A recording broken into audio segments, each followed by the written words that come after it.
Some friends, kinsmen, and business associates there at Pasadena Suites, about 2 houses away from the Lekki residence of late Chief Kenneth Chukwuemeka Emenike. They used to relax and discuss about life and business here once in a while. But now, he is no longer in their midst. His death on the 15th of February 2026 came to them as a rude shock. We've been next door neighbors for at least, if I can recollect very well, over 25 years. Because I must go back to the days when we had bought land at Lekki Phase 1. And we were just seeing each other as those two people. And then from there, we built our houses, and then both of us started living next door to each other. And it's been like a friendship that has gone deeper and deeper. And because of his gentle nature and his easygoing ways, I find him a very good. And above all, is honesty. Because if you discuss something with him or relate something with him, he will always come out to tell you, this is the way I feel about it. And we are not only sharing neighborhood, but we also belong to several organizations together. And each time he will always ask me, what do you feel? How do we handle this? This way, how do we follow it? And we find that we always have common grounds on most of those issues. And Emeka will always, even when I'm not there, Emeka will fight anything that he thinks that is against me. And so I will for him. So when I heard that he was sick,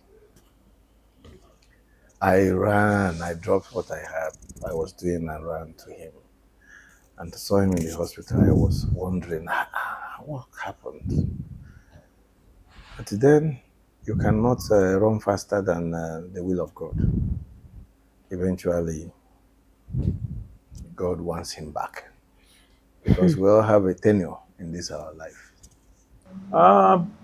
You won't believe it. Last Christmas, we were all in the village celebrating Christmas up till January 2, going to all the rituals, parties, and name it.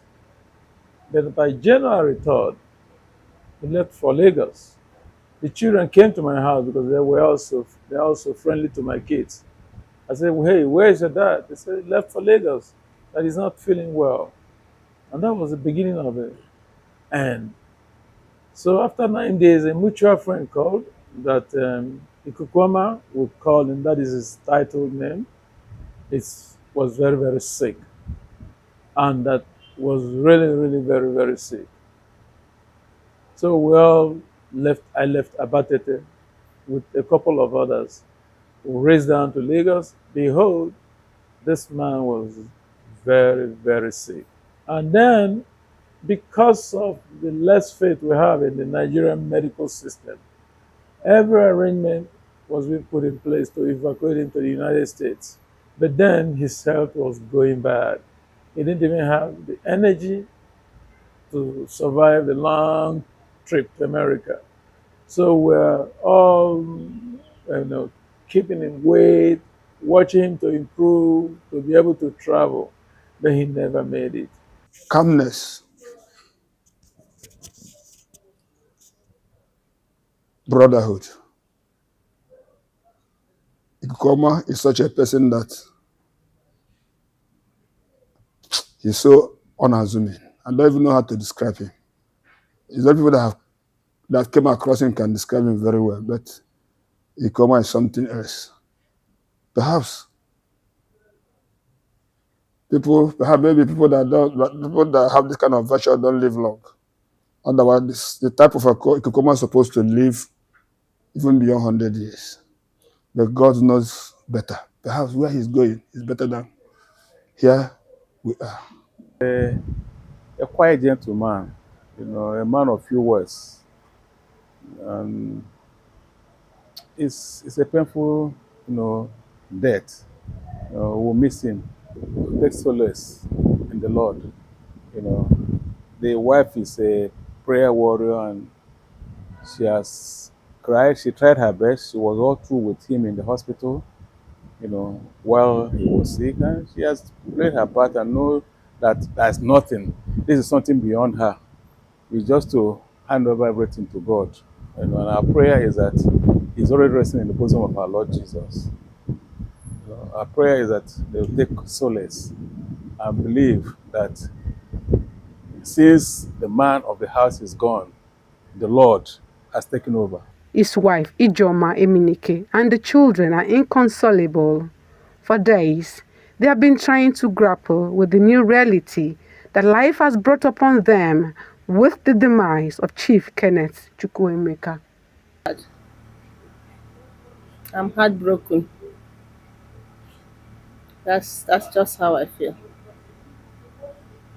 My life can never be the same. A part of me went with my husband. It can never be the same. It can never be the same. My husband was my friend. He was everything. He was my brother, my confidant. I don't know where I will go from here. I don't know what to do next. I never imagined this. I didn't expect it. My husband himself did not expect this. He didn't know he was going to die. I didn't also know he was going to die. We had a dream together. We came a long way. We built our lives from nothing. Actually, I was in school writing exams, so it was when I got home that I heard the sad news that he had passed. I felt very sad, like a place in my heart had already shattered. But he was like my best friend. Education is always the key to success. That's what my father always told me, that you have to sit down hard and read your books and pass your exams in order to become a great person in the future. And my father was a great person. I had a very good relationship with him. He was always helping people. Anytime anybody needed anything, they always come and meet him, and my father would always be generous to give to that person. And he was always very generous. He was the kind man. He was very quiet. He always kept to himself. People always looked up on him. They always used him as an example. Then his weaknesses, well, my father, he didn't really have any weaknesses because nobody hated him. They all loved him for who he was. And I pray that he finds a place in heaven to be with God. When I want to, like when I wake up and I just need to go and disturb people in the morning, I just miss going to his room and opening his door and shouting "Daddy" and all those kind of things. I would also miss his care, his love for his family, his love for me especially. I would miss that my dad, no matter what it was, even if I was down, he would be there. He'd be like, Choma, are you okay? Are you fine? Do you need anything? Even without me asking for things, my dad was, you know what, I'm going to get it for you either ways. I would miss everything about my dad, everything. Yes, I was really close to my dad. I had a really good relationship with my dad. Any problem, anytime I was sick, all I needed to do was call my dad, and my dad was on the way, no matter where he was at that point in time. Even if it was in the evenings, I would call my dad, Daddy, oh, I'm not feeling well, and he was on his way. He didn't care.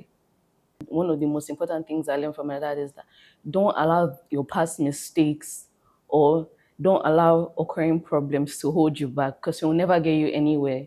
That you just need to continue to strive, that you're striving for your own success and to build a better life and a better name for yourself. So just keep going. He always told me to be a good person, that being a good person will always get you far in life. Did so many things just to make sure we were comfortable, just to make sure he could raise his siblings when his parents couldn't, just so that he could take them to school, to help them with school, just to make sure that we were eating 3 meals a day, just to make sure that we were sleeping comfortably in the best that life could afford and the best that he could afford. When you wake up in the morning to go and greet my dad is already working. He's working on his system. He's trying to close this deal to make the next one move. He was always working. And then on Saturdays, he would sleep till like 10. Then he would wake up and then go for exercise. And he'll be doing it for like hours until it was time for him to go to a like a gathering with all his exercise friends and everything, and then he would have fun on that Saturday. He will come back and then he'll relax at home, or he'll just take everybody out. Okay, let's go and eat. Let's go and have this nice outing and enjoy ourselves for today. And he was always willing to stretch forth his hand to help people. That's what made my dad a great man. He was always willing to help, no matter what it cost him. He was willing to help you. to make sure you were okay. Father was a man of peace, of honesty, and he never let any mistakes, any problems, anything deter his success, and he continued to strive. He was one of a kind person. He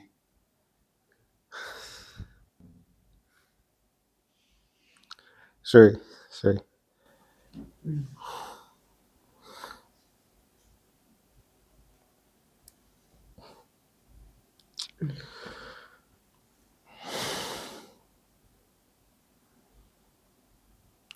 Still trying to process it because from the day he passed, my mind has not been able to accept it because I don't know. I just feel like he's just far away, that he traveled somewhere. That's what my mind is telling me. So with all this thing that's happening now, like people coming, I'm writing my tribute and this interview and what's happening on Friday, all of it is just making everything seem so real. So it's all pouring down on me and making me realize that it's actually real. Like that's how I've been able to cope so far. Like my mind's telling me that it's not real, that it's all just a dream and everything. But with all that's happening, I just feel that reality is dawning on me. So I can see that my father was a very strong man and he loved his family. So his family was his strength because he would do anything for his family. I don't think he had any weakness, and he loved watching news. Like CNN and Arise was his favorite news channel, and he could sit in the parlor upstairs in front of the news and be watching from like afternoon to night. And then he also liked being on his computer. He also liked working a lot. Sometimes in the night or early morning, you might come to his room and you see him doing projects, his work, drafting blueprints, drawing things out, typing documents, and a lot of business proposals. So he was always there for us. Like any problem that we had, we would go to him and he would solve it. He always had a solution to everything, and he made sure we never lacked.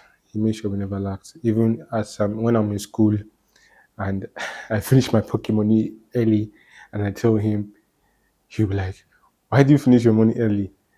I'm not going to send you any money." Then the next thing I know, he has sent me money to eat after he told me that he's not going to send me money. He has always been there for his siblings since they were small, making sure that each of them got the basic trainings and everything.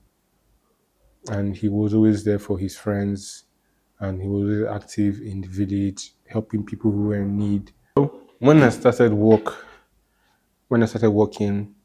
every day I come back from work, he always just ask me how was work. He tell me to tell him what I did, and every single day I close from work, I actually look forward to him asking me that because I loved talking about my interest with him since he was a business person, and my interest was real estate and investment, and he had knowledge on those. So me and him would talk about real estate. He would give me his knowledge into real estate, and sometimes he we used to work in his garage where he produces doors and he manufactures some things by himself. So I loved doing that with him, and I just basically liked working with him. Even when I was still small, when I was doing my A level, after my A level, I would go to his office and me and him would just be there till like night and we'll close together. And I mean, sometimes even when my team is playing football, he would just come, sit down and ask me which team is playing. I'll tell him my team, Liverpool. Then he just start asking me about who is who and what the scores were like and everything. So I can't really say that I just had one thing I remember. I remember everything from the talking about business and talking about sports. He always told me to never lie and to always be respectful. And he encouraged me in any situation that I'm in, no matter if they point a gun in my head, I shouldn't lie. I should always say the truth. I didn't see this coming. I was in the hospital every day and I was wishing that all would be well. We prayed, we fasted, we prayed, we begged God to spare the life. But like I said, we didn't see it coming. I was in the hospital every day. But we cannot question God. Cannot question God. But all were praying that God will comfort them, that the Holy Spirit will comfort us. I feel very bad about what happened because I was there from the beginning. I was with him on the 20th of December in a party. I was there when they came back from the village. I was there in the hospital every day. My prayers is that God in his infinite mercy will comfort them, be with them. I don't know what I'm going to say that is going to make sense right now, but God should make things to make sense to them. All his plans about his family, I pray that God will make it come to pass. Make his children flourish the way he will never expect. See them through life, and this affliction will not rise up again. As a founding chairman and CEO of a conglomerate of business enterprises who led with unwavering honesty and dedication, many say he has left a big vacuum that will be difficult to fill. Because he is into better lifestyle business, furniture, exotic dolls, those kind of things. And most of the big skyscrapers you see in Lagos being done by the multinational companies, they love him. I escorted him to El Alam. It's a Jewish company doing most of these skyscrapers. And something the man said was very, very instructive. He told me that Chief Ken, of the thousands of vendors in Nigeria they have been dealing with, that this is the only man that when they give him contract, no case for variation, for time wasting, for anything. Even when he is losing, he will execute the contract because to them his word is his bond. So that is the mantra by which he lived, and that is what everybody knows. He's a man of little words, but so kind-hearted and real professional to the core, a gentleman to the core. I lost a great friend in Emenike. He's willing and ready to come to the assistance of anybody. At any point in time, you have a request to seek an advice from him. We'll all exit one day like Emenike. Emenike has done his own, possibly enjoying more better life where we ought to be when the time is ripe for it. Otu mụa si afie dịkwa ka otu ndị ọzọ sikwa afụ Ichie. Ichie bụ omelọra, onye na-emelụ ndị mmadụ ife, and ọ na-eme mgbe o mesị ị na-awụ ndụ otu o si wee time wee meelụ gị ife, and ọ ga-emelụ gị anọ. You will never be disappointed. M ga-asị nke ọ meelụ m ọ dịka mgbe m na-achị Ichie ọzọ a nchi. Ichie Ikukuoma bụ onye m bụ ụzọ wee gwa na-achọ m ichi ọzọ. Ka m gwa ya ife a, ewudiri obi anwụrị ọ weelụ m. And from then on, ife gbasịta ichi ọzọ a, nyawa bụ onye bụ ndị bụ ụzọ wee gaba njem ya imeelụ m ife dị na ya. Mgbe a gwata ya na achọ m ichi ọzọ, ọ gabara m iji ya, anụ mkpọkwa ya n'igwe chi mata otu ife si aga bụ ife gbagwoju m anya, ọ kọwalụ m, emekwa ọsị m nke ma aghọtarụ mkpọchie ya ka ọ kọwalụ m. As a devoted Christian, a community leader, and in his social circle, Chief Kenneth Emenike was an epitome of humility and kindness, and this earned him the chieftaincy title, Ikukuoma Abatete. Ikukuoma Abatete means the good wind of Abatete. Let me just give it to you literally. The good wind. You know, when the good wind comes, it brings joy. But the bad one comes with a lot of dust, a lot of, you cannot even sit down here. But the Ikukuoma comes, it's like a soothing wind. Ikuku means wind. And then the good one, that's what he is. Probably big loss to a lot of people. I've seen people shed tears. I've seen people mourn him in several ways. I have mourned him privately as a man, and I still continue to mourn him in public and wherever. That Emeka was a good neighbor. Whatever I can do to help his family or to help his siblings that is possible for me, I will do it. Because I do that not just for any other thing, but at least to honor that man I know and whom I cherish. So I say, I believe that as long as his family is here, Emeka is still here. We may miss him physically, but I still see his family. So I say, okay, we'll continue to support you however we can and whichever way we can to make this loss less painful.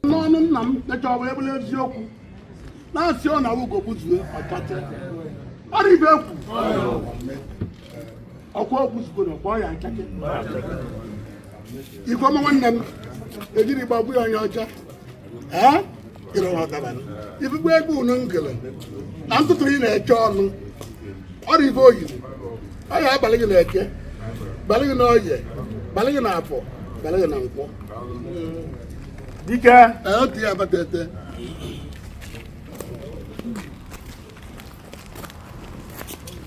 ebe ibu na ugo abata onye bụghị ọyọ gị alịghị maka a na-aṅụrịrị ugo aṅụrịrị ebe anyị fụka nnụnụ na-ebere nwa ugo ifepụtara ebe ọ nwere o ji ru nnukwu anụ ka ọ bụ kịta nnukwu anụ ka ịbụ ịbụzi ọkwọrị na ara ama ama ọya akpakwa nri ya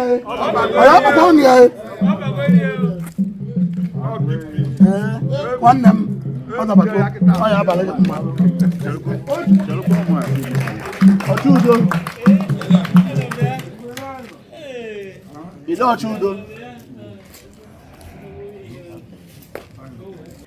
Born on the 19th of February 1964 to the family of Chief Joseph Nwajaku and Mrs. Gladys Emenike, both of Nsukwu Abatete, Chief Kenneth Chukwuemeka had his early life in jazz and education in Onitsha.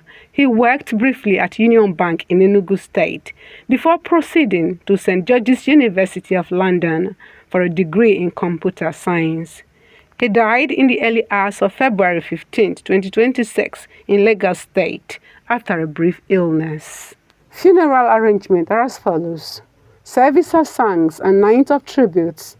Date, Friday, 27th of March, 2026. Venue, All Souls Church, Animashaun Street, Lekki Phase 1. Time, 3 p.m. Lagos, Nigeria. 17th of April, 2026. A brief wake-keep ceremony at Igwe's Palace. Time, 4 p.m. prompt. 17th of April, 2026. Christian wake-keep at Ichie Kenneth Chukwuemeka's compound, Nsukwu Abatete, Anambra State. Time, 7 p.m. Saturday, 18th of April, 2026. Funeral service at Holy Trinity Anglican Church, Abatete. Interment follows immediately at Ichie Kenneth Chukwuemeka's compound, Nsukwu Abatete, Anambra State. Time, 10 a.m. On Sunday, 19th of April, 2026, Thanksgiving Mass at Holy Trinity Anglican Church, Abatete. Adieu, Ichie Kenneth Chukwuemeka Emenike. Adieu, Ikukuoma Abatete.